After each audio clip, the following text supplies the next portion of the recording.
Hello, dear viewers. Namaskar. Welcome to Moksha Media. You are with Moksha Hiremat. Today, I would like to tell you something about Sarvaadhvaita, Nirasana, Sthala. It is 19th Sthala out of 101 sthalas in Siddhanta Sikamani. I hope you have already known something about Siddhanta Sikamani, which I have dealt with in previous lectures. Of course, Siddhanta Sikamani, a crest jewelry of doctrines, is dealt with Veerashaivism.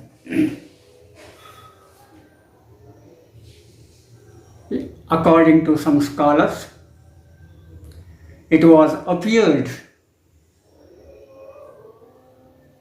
in between 18th century and 15th century. Whatever it may be, let the scholars decide it. But as commoners we concentrate on the contents of Siddhanta Sikamani. The concepts Siddhanta Sikamani dealt with are very important for us. Whether it is published, whether it is appeared in the 8th century or in the 15th century, that is not the matter. What is there in Siddhanta Sikamani is of prime importance for us. If it is appeared in the 20th or 21st century, we don't matter of it. In order to understand in a different way, we can have those centuries.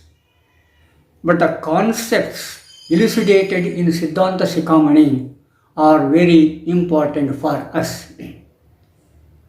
Siddhanta Sikamani dealt with Shatasthalas, that is, the 6 stages in the development of a human being. They are Bhaktasthala, Maheshwarasthala, Prasadisthala, Pranalingisthala,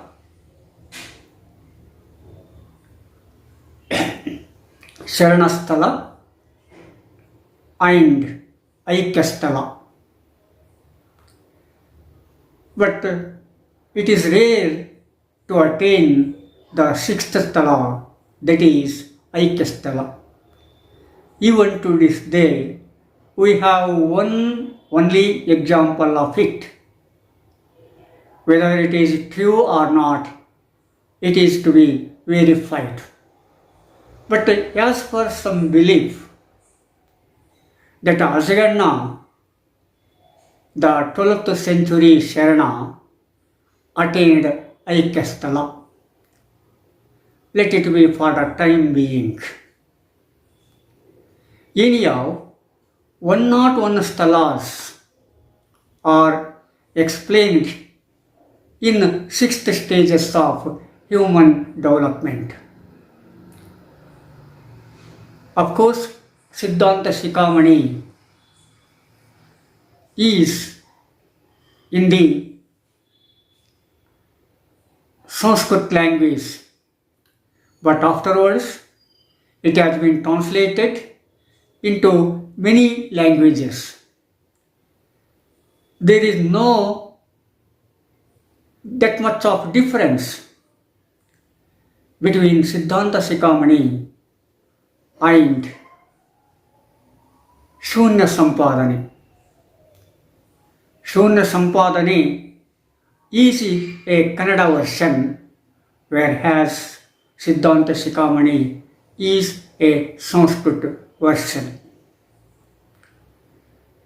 But anyhow, I have already dealt with some of the sthalas of Siddhanta Shikamani. As I have already told you, I would like to concentrate on 19th sthala of Siddhanta Shikamani, that is Sarvaadhvaita Nirasana sthala. In the second stage of Maheshwara sthala, which comes under Angasthala.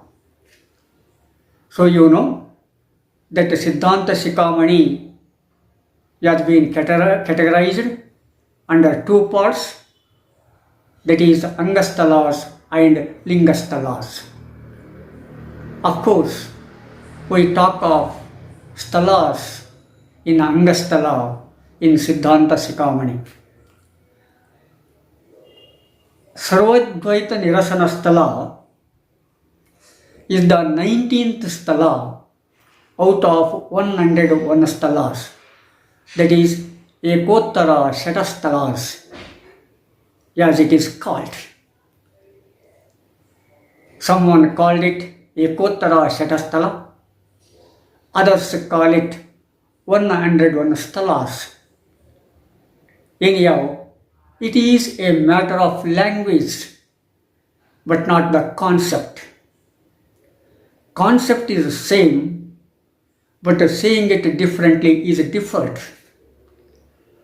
I don't want to get into that controversy, as some of the persons have been creating in all these days, especially from the 1850 AD onwards.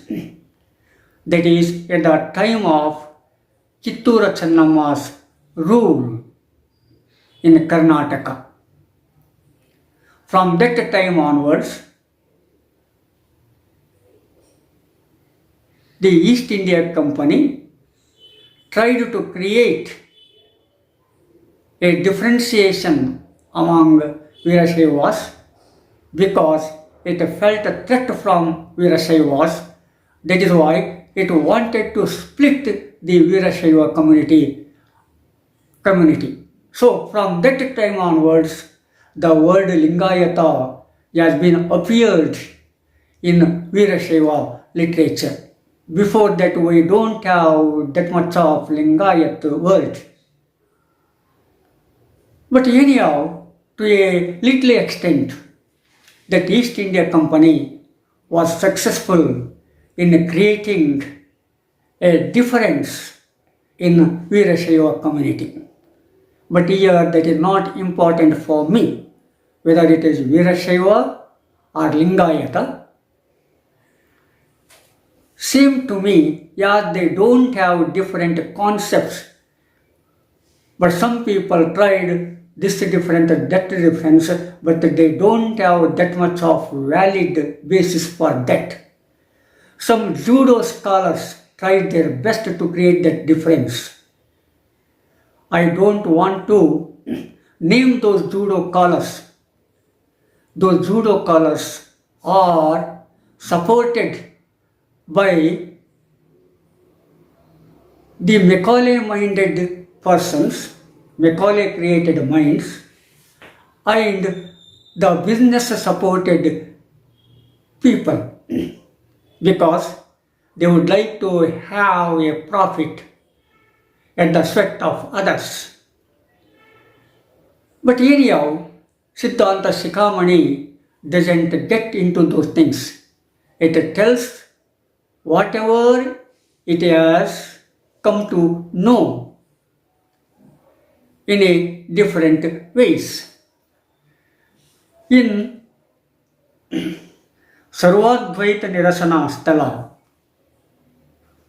Shivayogi Shivacharya, who composed Siddhanta Shikamani in Sanskrit, told us that Maheshwara should not be matured that much in the Sarvaadhvaita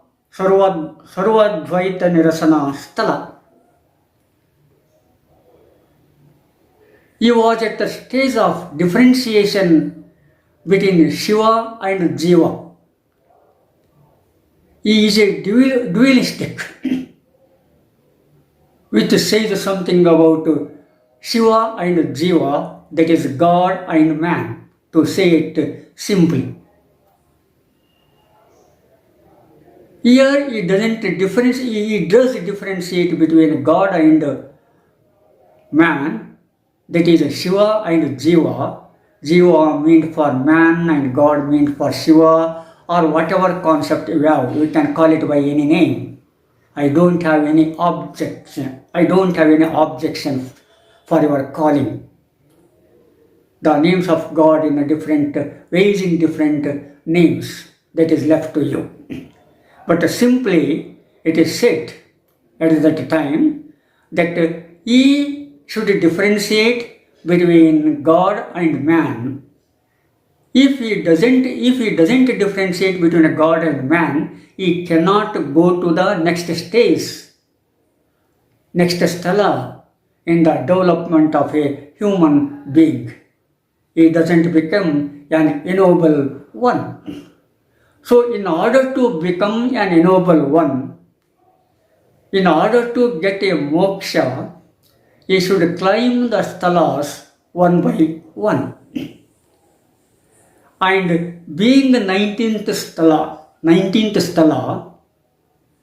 that Sarvaadhvaita Nirasana sthala, says to us a Maheshwara should be in the dualistic stage.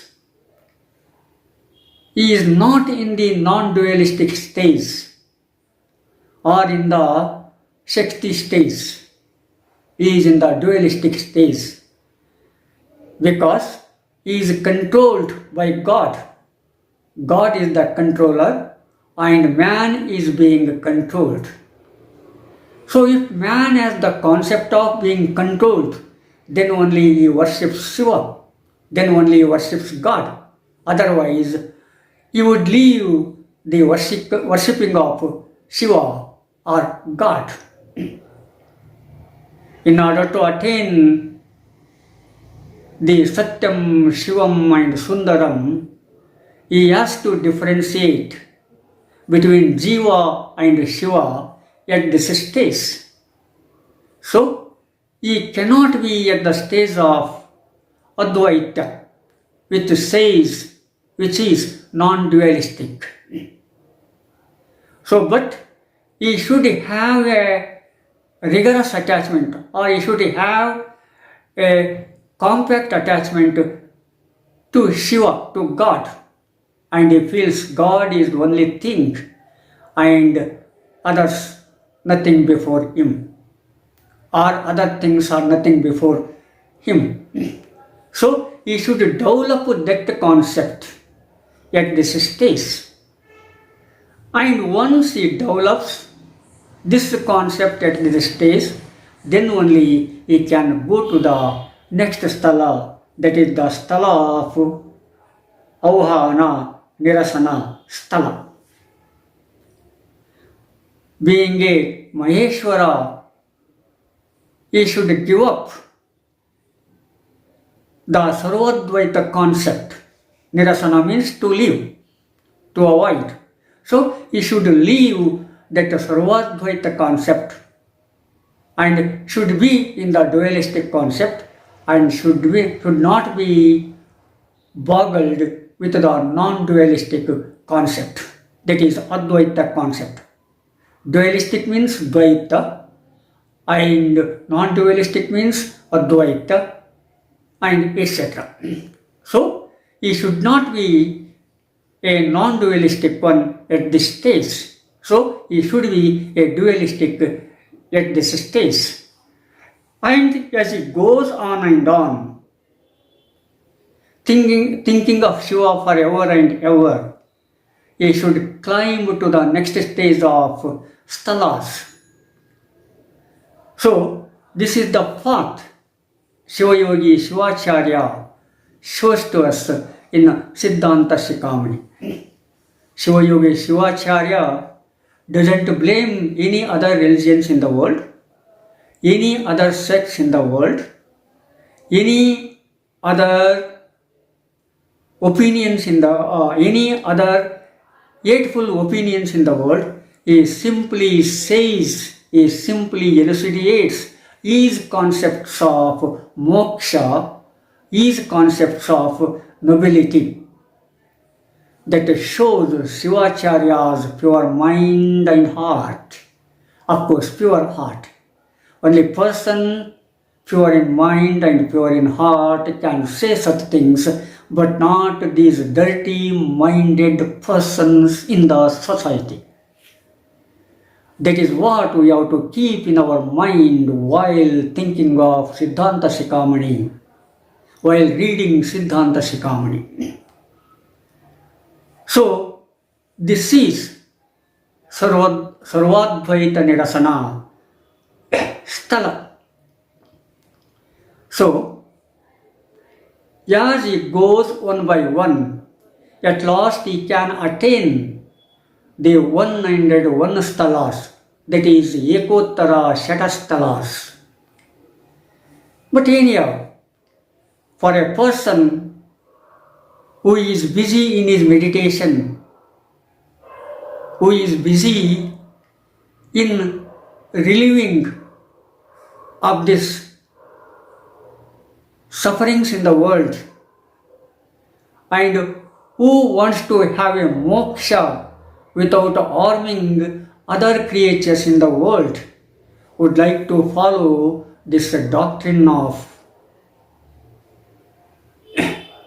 crest jewel, that is the stages, the sthalas mentioned in Siddhanta Shikamani. Now Siddhanta Shikamani has been translated in so many languages in the world, and English is one of them. I myself have written regarding Siddhanta Shikamani in my book Veerashaiva in English version. If anyone is interested in 101 sthalas, can refer the book Veerashaiva written by Moksha Hiremat for further enablings, for further realization, for further attainments, and etc.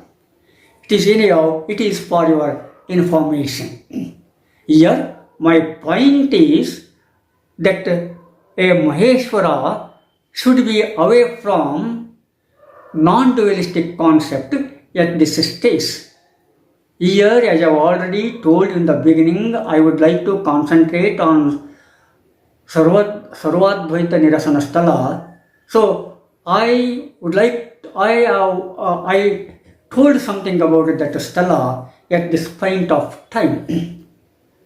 And other sthalas would be elucidated in the next episodes, one by one. I hope you have caught my points, you have caught my notions and concepts explained in the Siddhanta Shikamani, and subscribe and share it with the others, and see you in the next episode. Namaskar. Thank you.